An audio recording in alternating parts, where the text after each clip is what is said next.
What's good, people? It's your boy Matt, and we're back. Another episode, Talking Loud Podcast. Run up those likes. We're trying to hit 100,000 subscribers, man. Smash the like, subscribe. But if you guys wanted some of those fire genetics, definitely join up with the ICANN VIP Bean Club, man. Things are popping. Fire genetics are going out to VIPs all the time. So if you guys want to get those mailboxes burnt down, definitely hit that link in the description below. Join up with the ICANN VIP Bean Club, fam. And yo, that quad Terps germination booster is what you guys need if you guys are popping beans, man. So definitely use this, and you guys will stop losing seeds, man. I know it sucks when you lose those new fire genetics, and I don't want you guys to. So hit that discount code ICANN-THC, grab some of that quad Terps germination booster, join up with the ICANN VIP Bean Club, and you guys won't regret it, fam. I promise you. Appreciate y'all. We're about to take it back.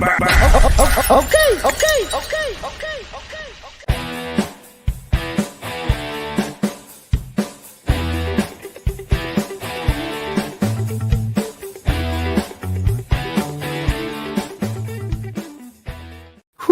Yes, guys, Talking Loud Podcast. It's always Diesel Dog. And guys, we got a great episode planned for y'all today, because I know lots of y'all are running some fire genetics indoors. Outdoors maybe as well, but indoors for sure. And with your indoors, you all need one thing: a light source. And well, there are many different techniques that you can use to increase your quality and yield by making some simple adjustments to your lights. So today, to help me break it all down, we got Shane from Migro in the house. What's going on, Shane? Hey man, how you doing? Are you well? I'm good, man. Like I said, I was just talking off here, man. I'm super excited to be able to hang out with you. We were able to hang out in Vegas, but just to have you on the show, man, it's really a really awesome time, man. So just thank you so much for taking the time, man.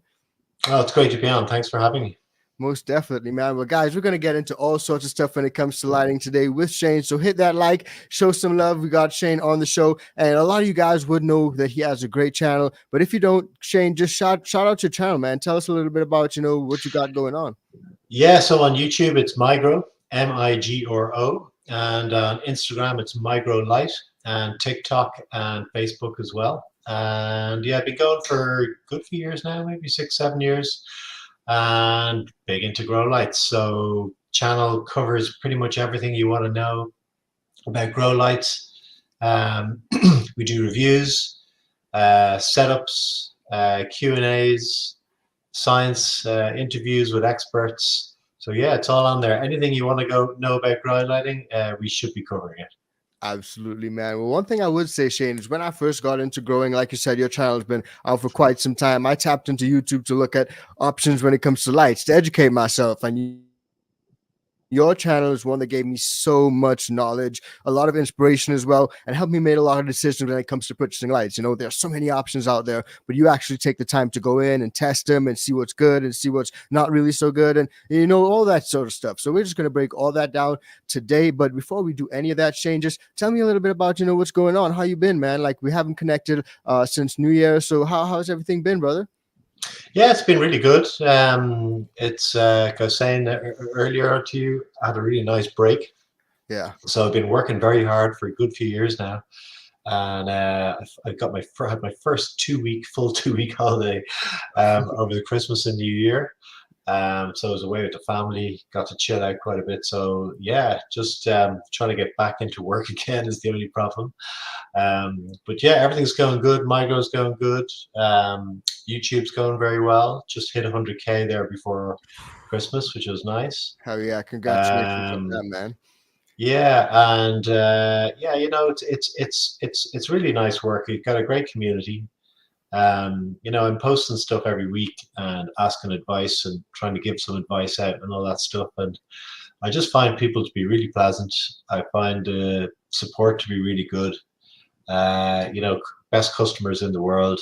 Just yeah, it's a really nice business to work in. So yeah, just really enjoying it, and thinking now this year is my kind of, not my New Year's resolution, but my sort of challenge to myself. Yeah, is I think just to up the game a little bit. Actually, I think I want to spend a little bit more time doing more in-depth stuff, in particular on YouTube, and doing deeper dives on tech and on the science stuff in particular, and yeah, just trying to upskill, improve my knowledge as much as possible, and share it around.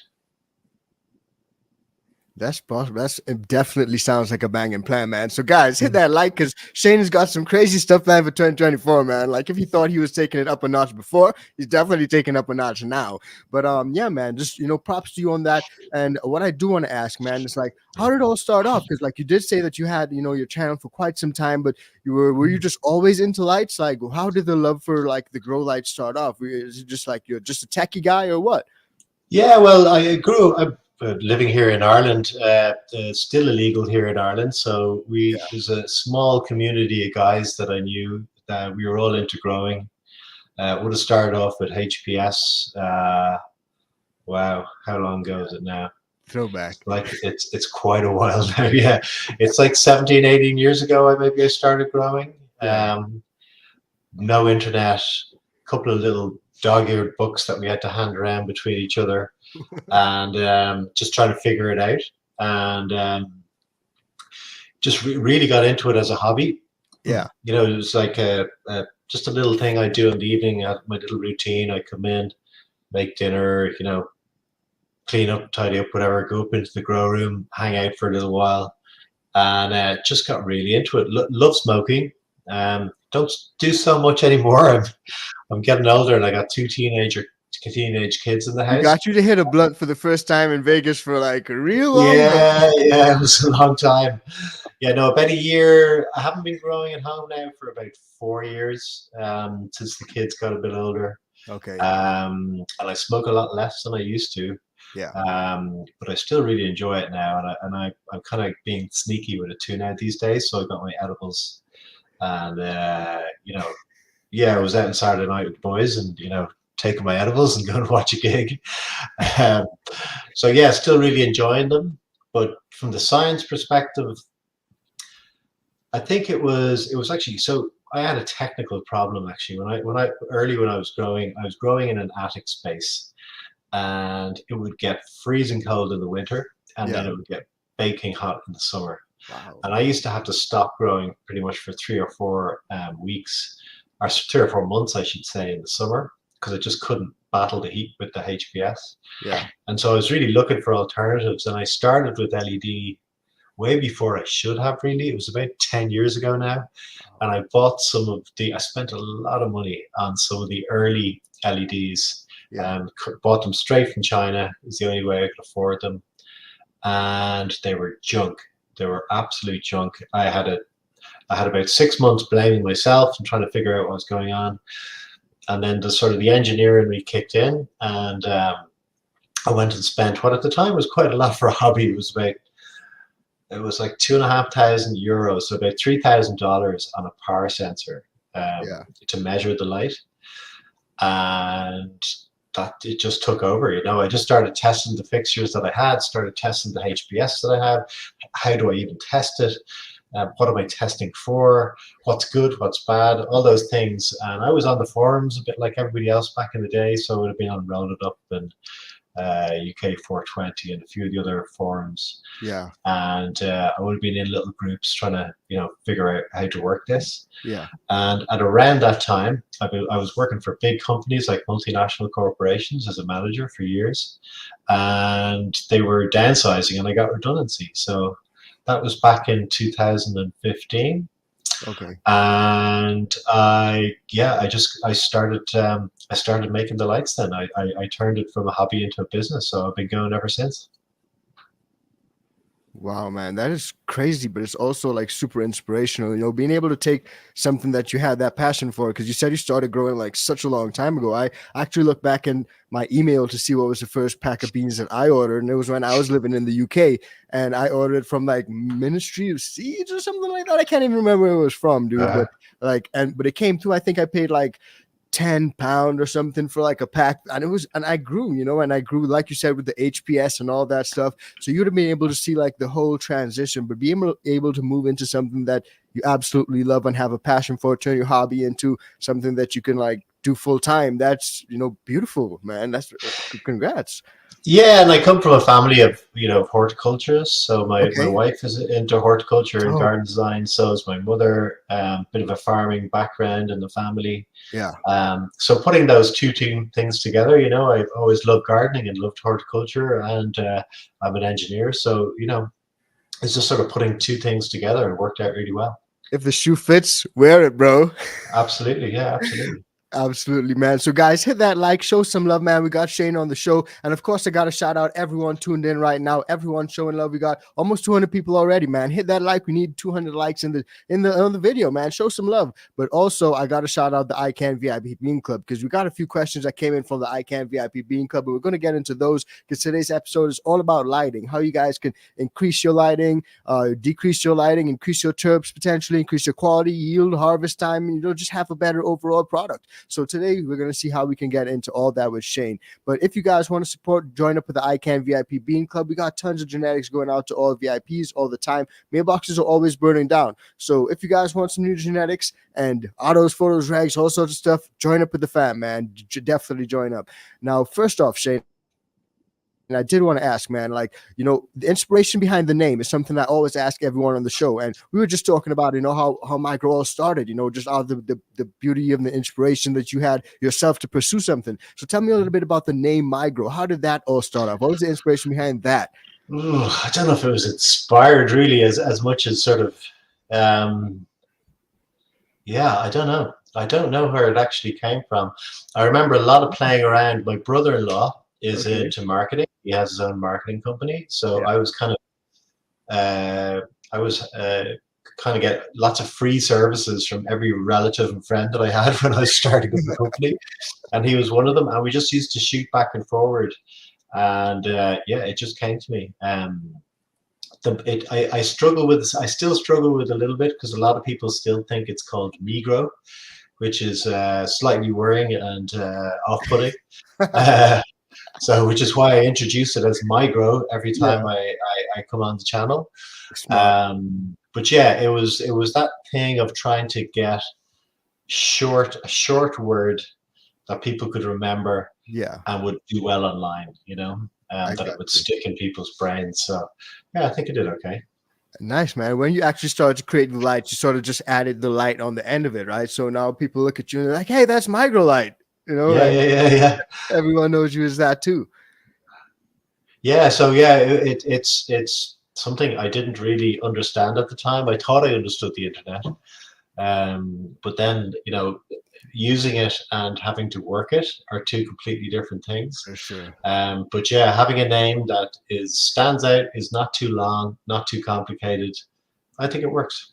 I agree, man. I agree 100%. And I'm seeing Fast Buds is in the chat, man. Shout out to 420 Fast Buds, some great guys over there showing love. And we actually were able to link up with him at MJ BizCon, which is where I linked up with Shane, man. And it was just such an awesome time. Now, Shane, just about Vegas, we were able to link up in Vegas. We were able to see some of the other content creators out there, and was that the first time that you've done an event like that? Or have you, been able to do stuff like that before? Because I know you live all the way out in Ireland, right?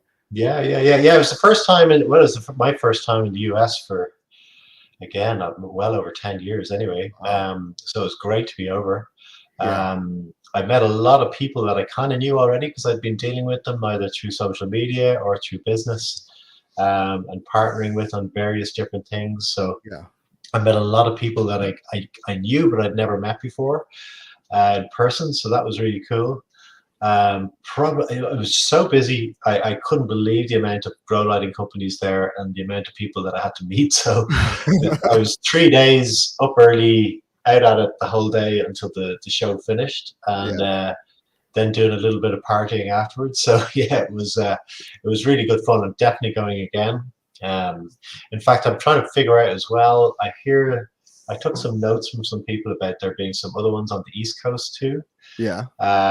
So I'm thinking about maybe varying it next year and doing a 1 or 2 other shows in the year as well. This year, what am I saying? It's this year, yeah. Because they're very cool. 2023, right? Yeah. I'm slowly dragging myself into 24, but yeah, it was really cool. It was great to meet all the companies. Made some great contacts, and yeah, it was really exciting. Yeah, man. I definitely would agree with that, man. I was sort of surprised at how many grow light companies there were out there. It's Just so crazy. many. Just Yeah, it goes to show that how fast the technology is progressing. And that's something I yeah. did want to ask you, Shane, because you would have been, started off this like quite a long time ago. So you'd have been able to Mhm. see a lot of the progressions when it comes to lights, people starting off with the metal halide and then transitioning to, the CMH and all those sorts of stuff. And then eventually LEDs come in. LEDs start Mhm. off as blur pulls and then they transition to full spectrums. So talk to us a little bit about seeing that transition, that whole transition. What was it like? Yeah, as I said, I had that experience of running metal halide and HPS as a sort of a something to compare to. Okay. But as I said as well, I also had those really bad early examples of LED grow lights, which were being missold, as something that they weren't, Okay. that they had a higher capacity than they really did. Yeah. So I had that starting point, and it was whilst in the forums, it was actually cob lights were the first ones that I did that were actually worthwhile. So they, in efficiency terms, um, there's a measure that I use, which is the total amount of power or light that reaches the plant canopy Yeah. divided by the wattage. So it's a bit like miles per gallon, Yeah. and higher numbers are better. And HPS would have been about 1.2 micromoles per watt. Okay. Um, the early blurple lights were around the same, 1.2, 1.3. But then cob lights came out. This is about 2016, Wow. Those 16, clouds. 17. And they were about 1.5, 1.6. So they were the first ones that were improving efficiency over HPS Yeah. significantly, enough to make it worthwhile. Yeah. But back in those days, you would have paid. So I was charging, for example, nearly $300 for 110-watt light. So nearly $3 a watt. And Okay. now it's down to less than $1 a watt. So it's a third as expensive, but per watt, you're getting nearly twice as much power output now. So the technology, since the full spectrum, the white LEDs came out, the technology has doubled in efficiency and is a third cheaper in price. So it's combining those things together, they're 6 times better in terms of bang for buck than they were only 7 years ago. So it's a pretty amazing transformation over that time. Yeah. And then the form of them and the quality of them. So in the early days, again, LEDs burning out, LED drivers failing, and all this sort of stuff. But as they run more efficient, they run cooler. And when they run cooler, there's less stress on the components and they last longer. So it's really improved in so many ways since then. It's kind of, I'm not sure, sure there's some people still out there using HPS, but like the payback on buying an LED light is less than a year on electricity costs compared to HPS. So it's just after that you're saving money. So Yeah. it's a bit of a no-brainer, as they say now. It's an easy decision to make.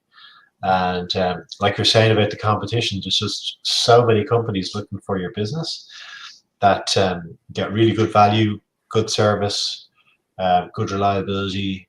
Yeah, it's a buyer's market now. It's really good for the grower. Absolutely, bro. Absolutely. So that's something that I think is really interesting as well. A lot of people say, "Oh, HPS gives you the better flower," and even to this day, I get people commenting on my videos saying HPS is giving you better flower. If you're growing an LED, your shit's gonna be trash. It's trash. But personally, I've grown some really nice flower under LEDs. So have you noticed any difference in actual quality of the flower? Maybe denser nugs under HPS or something like that, or not really? Well, there's been very few quality studies. There's been a few studies on, yield and comparisons between HPS and CMH and LEDs, but Yeah. not that many done.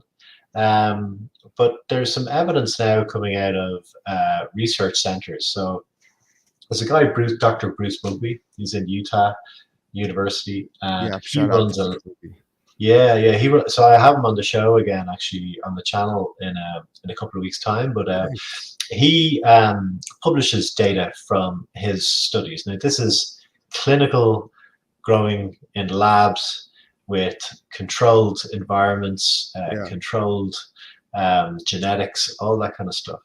Yeah. And he's been looking at the difference, for example, between in quality of plant of harvest, in potency terms, Yeah. and for different color temperatures, for example. So from a very warm white, so with the low blue and lots of red, very Yeah. similar to HPS spectrum, Yeah. and running that all the way up to a very cool white, so almost a blue tinge to it, like Yeah. 6000 K color temperature, and sees no difference in yield and no difference in quality.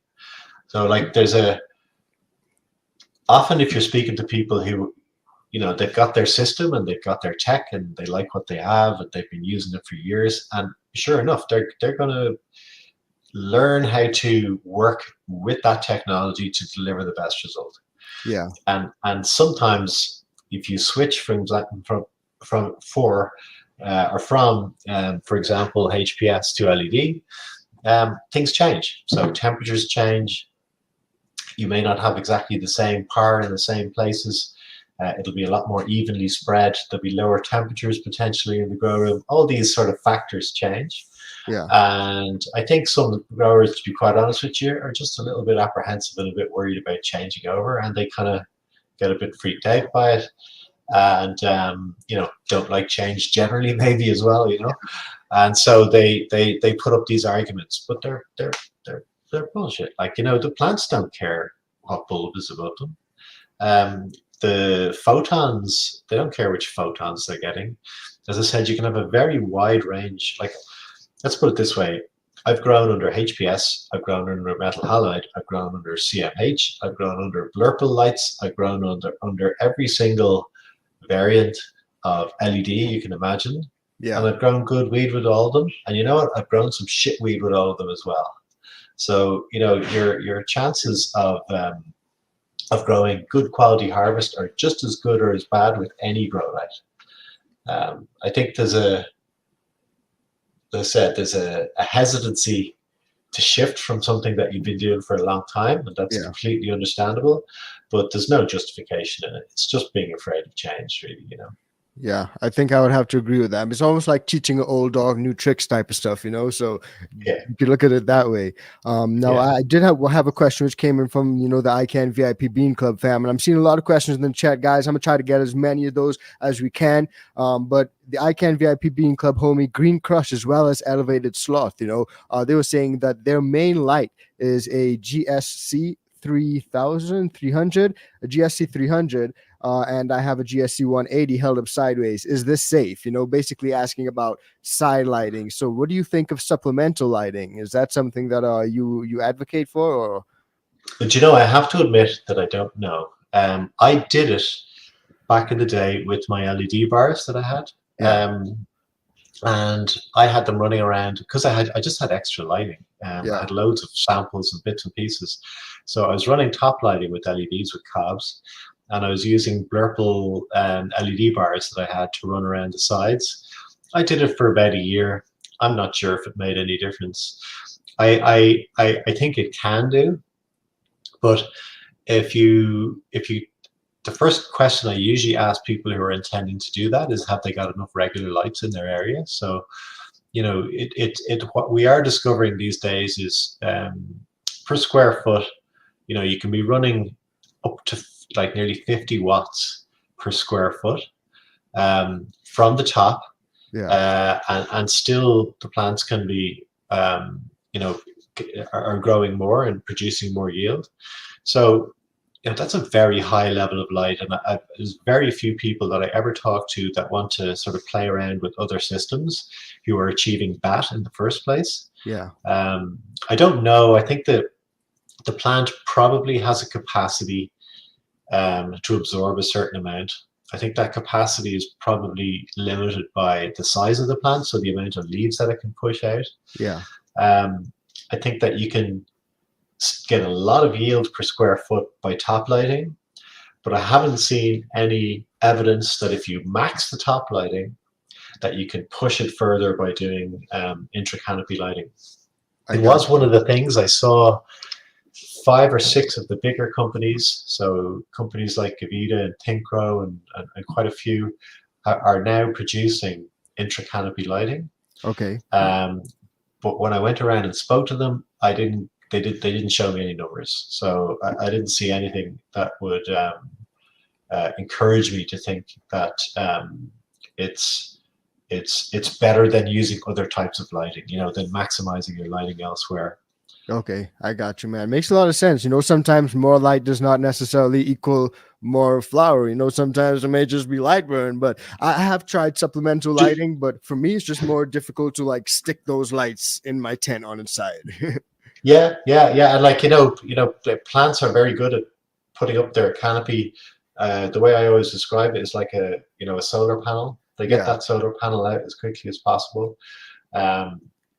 And from what I can determine, we're not really maximizing top lighting yet. So now I could be totally wrong. There could be an argument there, and I'd be happy to be educated. Yeah.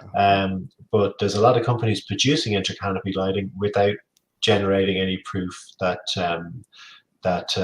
you can push that yield per square foot higher than can be achieved with just a really good intensity of top lighting.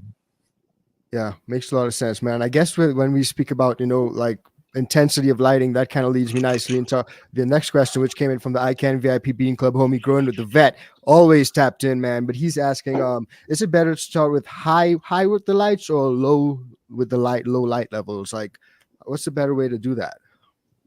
So the light within a space will be designed to hang at a certain hanging height for maximum efficiency. And it's not the end of the world, if you have it a little bit higher or a little bit lower. But if you get that sweet spot, you will have the lights as close to the plants as possible while still getting a good spread all across that canopy. I say that first because after that, then, if you want to adjust your lighting, you maintain that distance between the underside of the light and the top of the canopy the whole time, from young all the way up until they're fully mature and you're about to chop them down. And what you do then is you try and pump the light intensity as high as possible at every stage. Okay. Now, I would encourage caution in the first 2 or 3 weeks with seedlings. But in my view, you shouldn't really have seedlings and little baby plants in your main tent. Or if you do, just have them in the corner of the tent, just getting nice gentle light at the sides. And, when they're ready to go pot them up, get them into the main tent and get that light intensity up as high as possible. Generally, what that means is for smaller plants, probably running at about 40-50%.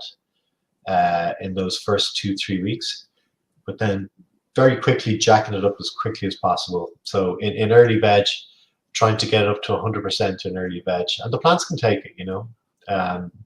Like, just to give you perspective, grow lights, most ranges of grow lights now are designed to deliver about 800 to 900 micromoles of power average in your grow tent. Sunlight at midday in summer is 2000. So yeah. So, and Bruce Bugby and others are demonstrating now that we can be pushing it up from 800 up to 12 or 1300 and still getting an increase in growth rate along with the increase in light and energy that we're using. So we've got a long way to go to push. We can push the plants a lot harder than we are at the moment. And when we were speaking earlier about HPS, back in the day, it used to be limited by heat. So I would have been running here in the house a 600 watt HPS in a 4x4.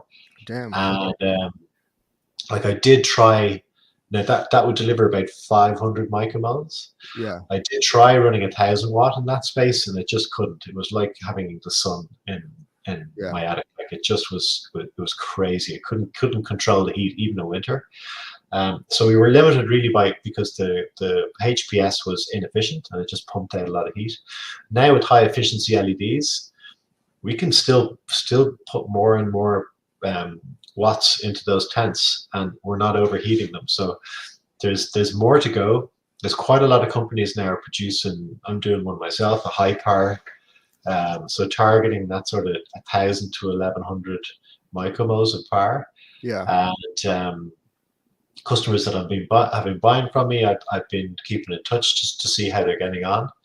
But from all accounts that I'm getting, the plants are loving it. I think some strains, it may be a difficulty for them, but you can just turn them down. And I think with autoflowers, because you got that longer light cycle, there's not as much point in having really high power intensity. I do think there is a limit that the plant can absorb during a day. So pushing it up really high for autoflowers when you have the lights on for 20 hours a day or more, probably there isn't much point in that. But for photos, a 12-hour flowering light cycle, just as much light as you could possibly give them. I got you, man. That makes a lot of sense. And, I see someone saying in the chat right now, still rocking Mars Hydro TS1000 panels, daisy chain. If it ain't broke, don't fix it. So, if it ain't broke, don't fix it. I think I seen you do a video recently on these TS1000s. So it's definitely worth it if you're a beginner, looking for some budget options. And on that note of budget options, my homie MD Spider, I was asking, you also touched on it earlier. There are a lot of lights, so many grow companies out there. There are tons of Amazon lights out there. But for someone who's looking to get their first light, what's the criteria for selecting a mid-level grow light, with almost an endless list of lights on Amazon, some of which have false claims? How does a newbie select their first grow light? Yeah, well, I sell on Amazon, okay? So, but I'm still going to rubbish it because there's a lot of junk on Amazon. And my experience of selling on Amazon is that before a seller makes $1, they have to give 30 cents to Jeff Bezos, basically, for his yacht. So, anything that you're buying on on Amazon, if you take the Amazon cut and the retailer has to make some money and the distributor and everything else, you're not paying very much for your light. So I would suggest going direct if you can to companies, just because you'll get better bang for buck. Gotcha. That would be a starting point. But then I have a guide on the YouTube channel on how many watts you need, how to size your grow light.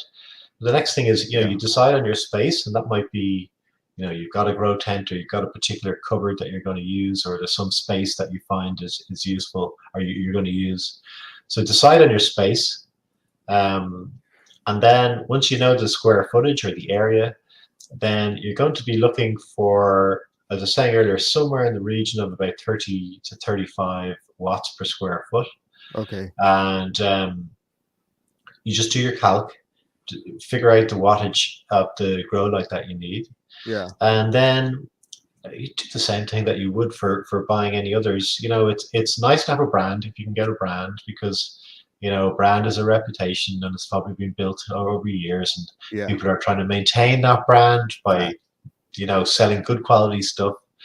Go on the forums, ask about, if you look at my grow light reviews, for example, you'll see people coming in and commenting underneath and saying, "Oh, I got this light 6 months ago and something happened to it, and they wouldn't talk to me. There was no response from their customer service," that type of thing. So you can get sort of feedback. I think there's a good one for customer reviews, which is what's it called? The Grow Diaries website. Okay. Yeah. That has a very extensive list of grow light manufacturers and people using them for grows and diarizing with them, and they give star ratings for the grow lights for the companies. Okay. So that'll give you a good indication of if they're reliable and trustworthy, or if they're somebody you should avoid. But after that, really, it's just up to what suits your budget, what features that you want. I'd be quite reductive and simplistic about grow lights. Plants don't really care about the spectrum too much. So there's a lot of people go searching for the special spectrum. It doesn't exist. The plants don't care. Any grow light that puts out, white light with the added reds or whatever is going to be fine. So spectrum, don't worry about it too much. The plants really, really don't care. It won't affect your quality. Once you're getting enough light intensity in there. So once you've got a grow light designed for your space, And one of the things I would say about that is getting a power map. So a power map is a little bit confusing to look at first, but it is basically it'll be a diagram showing the grow area. So it'll be maybe a 4x4 square, and within that square it should have numbers showing the power intensity. So how high the power will be across that grow area. Yeah. And as I said earlier, you should be looking for that 800 to 900 sort of average across that grow area, and you should be looking for the numbers to be pretty even across that. There you go. Yeah. So that's a nice power map there. I need my glasses now for this, but yeah, that's a lovely one. So you can see you've got a max there of what is it, about 1060 at a minimum of about 900. So that's got really good uniformity. Yeah. So the distance, the gap between the highest and the lowest is small. So it means it's got good distribution. And that one to me looks like it's probably doing an average of about 1,000 micromoles, which is great. Got you. So I just pulled that one off of like the internet, so. Yeah, it used to be rarity, but most of the companies do it now and provide them, which is really helpful and useful. Yeah. And like I would say that there are the quality has hugely improved of most grow lights now. So most grow lights on the market now are of a basic good quality. Yeah. But I would warn just about if things go wrong. So some people are, they want to buy the cheapest thing that they can find. And we're all all the margins are squeezed. As I said, there's loads of grow light companies chasing the same customers. So we're all pretty tight on our margins. And if somebody's going well below somebody else, they're probably cutting their costs somewhere, and you're probably going to struggle to get good customer service because they're running on very low margins. So, don't buy the cheapest. And then on the other end, there's a load of people out there that are still charging, like, as I said, they shouldn't be spending more than $1 a watt now. There's some people that are still charging $2 and $3 a watt. And how they're getting away with it, I don't know. Or why people are buying from them, I don't know, because their lights are no better. They don't have any magic or secrets or special sauce. They're just a light like everybody else's. But their marketing is really good, and they need somebody to pay for their branding. So. Yeah, for sure, man. Well, definitely. Well, that's a lot of great tips if you drop there. And I know I've just seen Growing with the Vet just jump into the chat. Shout out to him. We just answered your question, homie. And Pigeons 420 as well. Shout out to everyone. Hey, man. What's up, How you Pete? doing? What's going on? Man, it's such a great time, man. Now, I did have some more questions I want to get into, but before I do, I want to segue real quick into the Know Your Bud segment. It's just a segment that I got to do. Everyone that comes onto the show, I like to say is my bud, and I like to find out what you do with your buds. So I'm just going to ask you a few random questions. There's no right or wrong answer. It's almost like multiple choice back in like high school, right? You just got to pick one and tell me why. That's all. Go for it. All righty, man. Let's do it. Okay, so you're going to grab some flour and you're going to consume it and enjoy it. What are you going to do? You're going to grab a bong or you're going to grab a joint? Oh, I'll tell you what. I got two answers, okay? I'm afraid I got two answers because I stopped smoking cigarettes a couple of years ago, but I still love nicotine. Yeah. So if it's a Friday night, I'm going to go hit one of the guys in work for a little bit of tobacco, okay? Okay. I'm going to put it in a skin. I'm going to bring it home. And I'm going to wait until, kids are gone, little time on my own. I'm going to roll a big fat number up. As a fat number. Do you say number as well? I like big that you said. I like that you did though. So let's run with that. big fat number, and I'm going to go out to the back door and I'm going to smoke it until I forget where I am, basically. And then I'm going to sit in front of some shit TV. I like watching B movies. I'm a trash movie aficionado. So I'll sit happily. Zombied in front of the TV for a couple of hours and then go up to bed. If it's midweek and I'm being sneaky midweek, I've got my Mighty, the vape.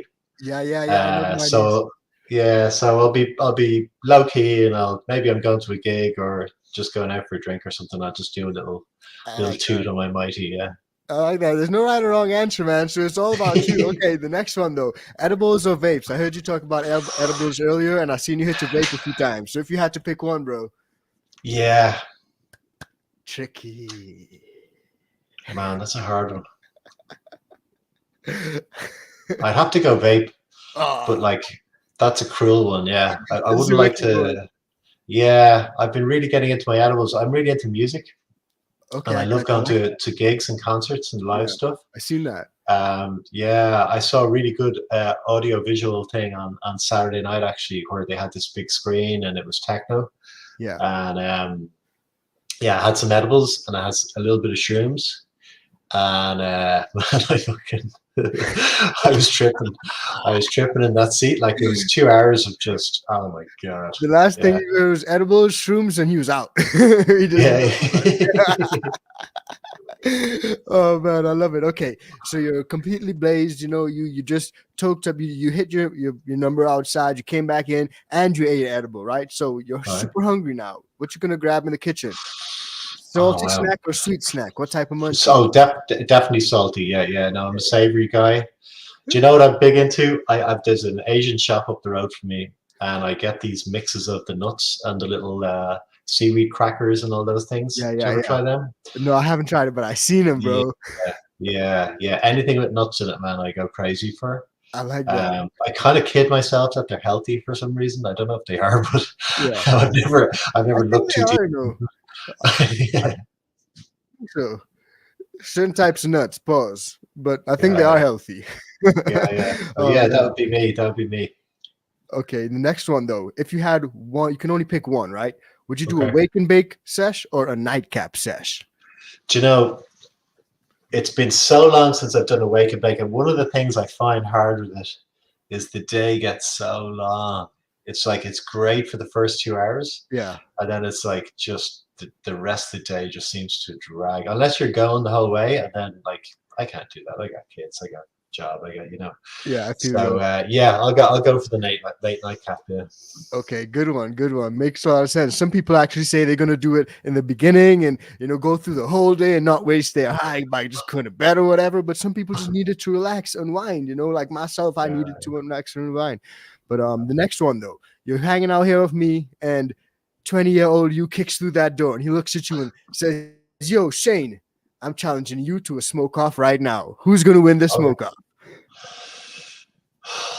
There's a lot harder flour there nowadays than there was back then. Do you know what? When I was 20 years old, yeah. So when I was 20, I'd smoked a little bit of weed, but not really. It was all hash, Okay, it was all like Moroccan hash. And, facts. Even at that, like European stuff, like. Yeah, and some of it was good, but most of it was pretty weak. So what we used to do on a Friday night, if we really wanted to get smashed, was used to do things called buckets. Okay. So what that was, you get a big, an empty kind of soda bottle. Yeah. And you punch a hole in the bottom. You take off the cap. You put some foil on the cap. Few little holes in the foil. Yeah. You fill the bottle up with water. Hold the hole in the bottom. Lighter on the top. Spark up and roast the top. Then let go of the water at the bottom, and the water would draw through and fill that bottle full of we'd put how much, you might put 2 or 3 grams of hash into them. You put quite a lot in. Yeah. And then you'd let it cool for about 30 seconds and then do it back. And I don't know if it'd be interesting to see if I could do one now. I haven't done one in fucking years. But because the swings and roundabouts there, I would have been younger, more capacity, but I wouldn't have the same. It's different though. Yeah, the tolerance levels now to high stuff are probably bigger. So I don't know. It would be a close contest, I think. I feel so too. Like especially like that hash. Don't look at it and underestimate it, man. That hash be putting boys down for sure. I have to say now, I got some off a friend. I was at a party before Christmas, and I got a little bit of old school black Moroccan squidgy hash. Yeah. And what it does is you get baked. So instead of getting high, you get fucking stoned, So like that late night thing. Yeah, that late night thing. Like, I was having a little little pipe towards the end of the night, and I was like 20 minutes later out. Like a light, out like a light. Yeah. It's really nice. It has its purposes, it has its uses.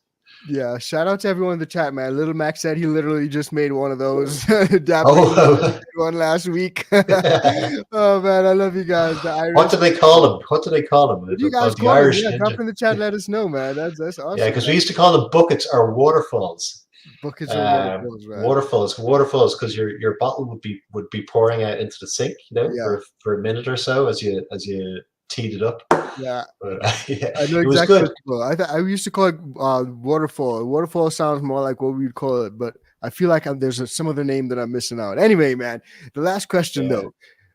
This one is like a really, really interesting one. I'm always interested to find out people's answers, man. You get a refund on all the weed you ever bought, or you could smoke with anyone that you choose in the world.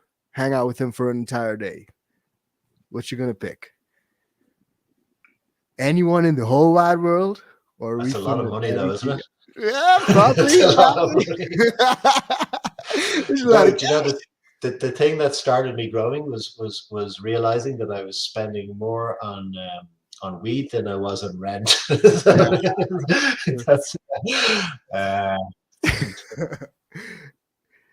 because then you got to think like, who would I want to smoke with? Anyone in the world, though, but who would I want to do that with? Hang on for a whole day.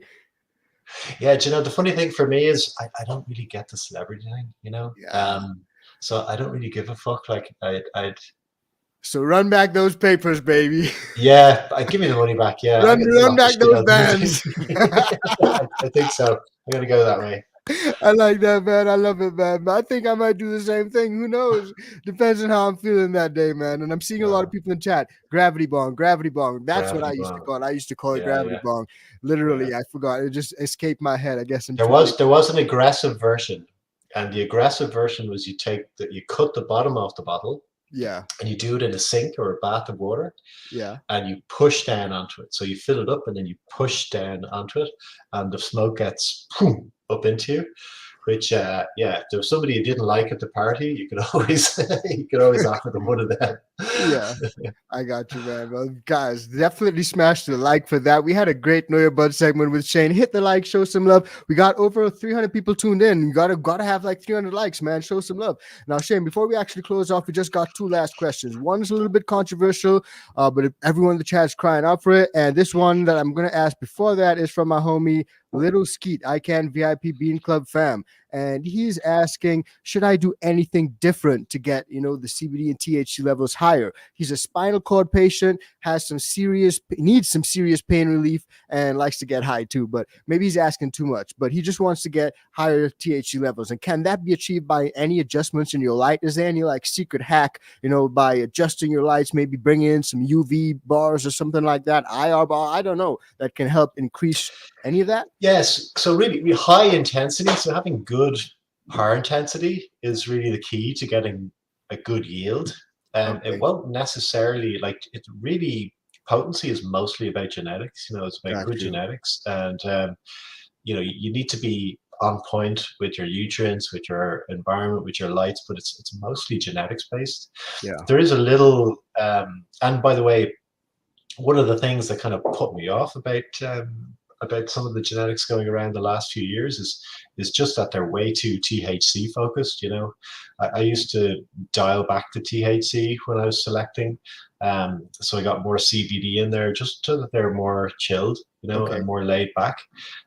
Because I think some of those really high THC ones can leave you a bit wired, and I'm not sure how good they are for you, particularly for your head. So yeah, good genetics. Everything else on point. Unfortunately, you just got to do a good quality grow. Really, you can I sell UVBs now, for example, but they're not really for potency.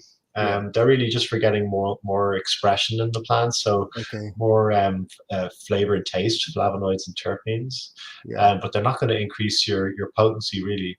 But genetics. Just find the genetics that you like. Either reverse engineer from something you've smoked and find out what it was. Or just ask around and talk to your friends and find out and think what's best for you, Yeah, for sure. It makes a lot of sense. Sometimes just asking around, goes a long way for, figuring out what people's experiences have been. So shout Mhm. out to you on that. And I'm glad I was able to get all the ICANN VIP Bean Club homies questions answered. If I weren't, sorry guys, but I did want to ask this last one, Shane, before we actually close off. Everyone is asking in the chat, what's going on with GML, Grandmaster LEDs? I think you guys had done work together or something like that. And like, just tell us Yeah, what's going on, man. yeah. So there's like this. I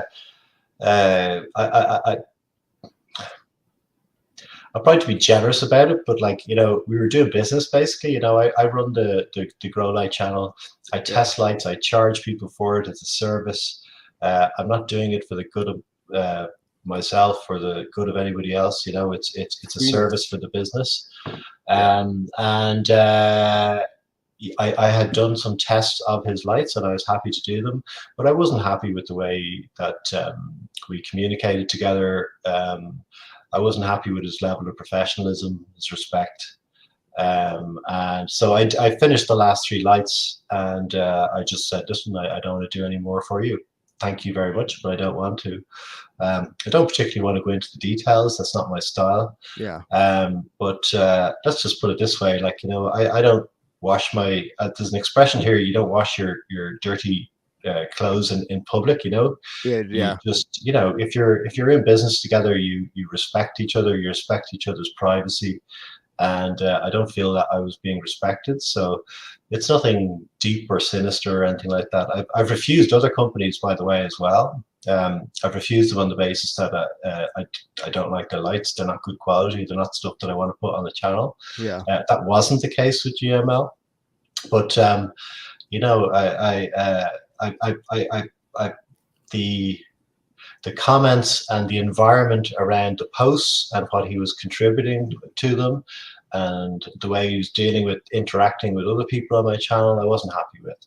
Yeah. I like an atmosphere where people respect each other and are considerate of each other. And fortunately, I have my own business, and I don't need to do business with anybody that I don't want to do business with. So Yeah, I got you, man. And like you yeah, said, there's that expression I really actually hear it a lot out in the UK. They don't air their dirty laundry in public and stuff like that. yeah, yeah, I feel you yeah, on that, man. And sometimes, like Dab Marino says, it's all about how you communicate with people, how you vibe with people. yeah. Personally, I have not communicated with Grandmaster LEDs, so I can't really speak on anything like that. But a lot of people in the chat were asking because you do a lot of great stuff when it comes to the grow lights, give a lot of people great advice, and I think Grandmaster LEDs have been putting out some decent lights. I think you did a review that I saw Yeah, you. the lights are good. The lights are good. I've no problem with the lights. I had no problem with any of that.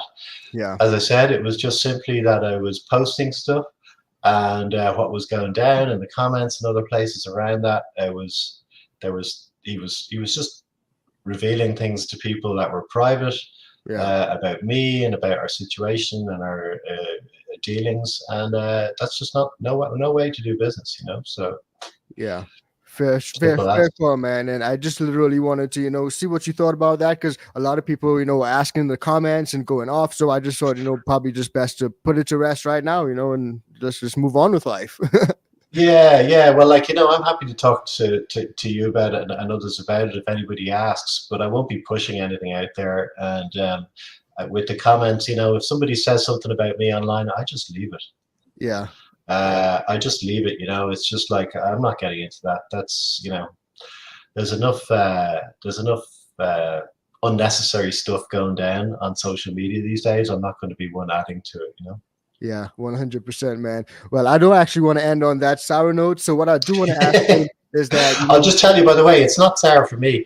okay. As I said, Good then. I Good. just said, look, I said, look, we did the stuff, it was fine, but I don't want to do any more. There was no Yeah. argument. There was no big shakes. He never said anything to me afterwards. So I see some stuff in the comments, but to be honest with you, I'm a long time at this stuff, and Facts. I don't get affected by that at all. It just doesn't. Yeah, and a lot of times, man, like people would understand, like, business is business, bro. Like I literally do law in my off time when I'm not doing podcasts and stuff. And business is business. Sometimes you just got to go in and you got to do what you got to do. And if you got to like cut ties for whatever reason because of business reasons, maybe it's not a right fit. You work together for a bit, it's not right. You just do it and move on, man. It's There's just no hard business. feelings. Just No, business. Yeah. yeah, no hard feelings, no, Yeah. you don't cry over lost milk, none of that shit, man. And we're two big men dealing with things like how we're supposed to. So, like a lot of Yeah. people say in the chat, you didn't even have to explain it, but I'm glad that you took the time too, man. So thanks for that. Oh, as I said, if anybody asks, I've nothing to hide. I don't really care. Hell yeah, big facts. Like we all big men out here. But I did want to ask, man, Shane, on a more positive note, can you give us any little hints or anything like that as to what you got planned for 2024 before we close off? Because it's a new year. You got a lot of stuff planned. You teased us in the intro. Can you give us a little bit of a hint on the way out, man? Like, what can we expect, bro? You just hit 100K on the channel, bro. You making boss moves, man. Talk to me, bro. Yeah, I think it's interesting with what we were just speaking about the light testing and stuff. I'm not sure if I'm going to continue that. Interesting. It's kind of been a thing for a while, but like I don't really need it, and I'm not sure whether it adds to the channel. And this is from my own business point of view now, not from what everybody wants, but what I want. Yeah, I'm not sure if it adds to the channel or not. So I'm thinking about doing less of that. And then, as I said, with the other content, I'm really hoping to push myself on quality, on depth that I go into in the videos, and probably put less out but higher quality, if that makes any sense. I got you. So yeah, I'm gonna try and up my game on on everything, the whole storytelling, the videos, the shooting, the editing, the sound. Just gonna try and push up to a new level this year. From a lighting point of view, I would have brought out, I'm on my 4th generation of lights now in 8 years. So about every 2 years, I'll come out with a light that's coming up soon. So, always working on new models. So there will be new models at some point over the next year, but that should be for everybody, really. I'm still astonished to see some grow lights that are out there for 4 or 5 years, because like things have moved on and they move fast.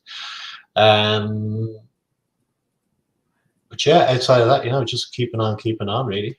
I would definitely say, man, you do put out a lot of high quality content, so props to you on that. I'm always, happy to tap into your videos and hit the like. And, you always drop in informational videos as well to help people make decisions. So just seeing what you will pivot into next will be pretty interesting, man. I'm really looking forward to that. And, as they say, you don't stop learning at any point. You don't stop learning, don't stop growing at any point. The only time you stop learning is when you die, pretty much. So you just got to keep on leveling up, man. Yeah, agreed.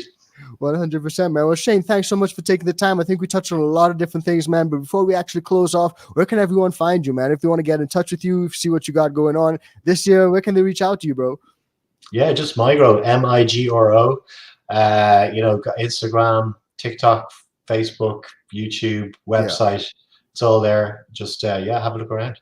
Hell yeah, that's what's up, man. And Migro is definitely doing some great stuff, guys. Check him out. I was super happy when we were able to hang out in Vegas, Shane. So hopefully we're able to do that again sometime super soon. Hang out, chill out, blaze up, and maybe do this in a live session again. You got any plans to come out to the US anytime soon?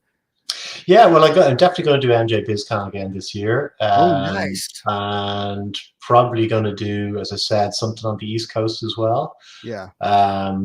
I'd like to do something in around the New York area, just because I'd love to visit New York again. It's one of my favorite cities in the world. If anything else pops up, I'll be over.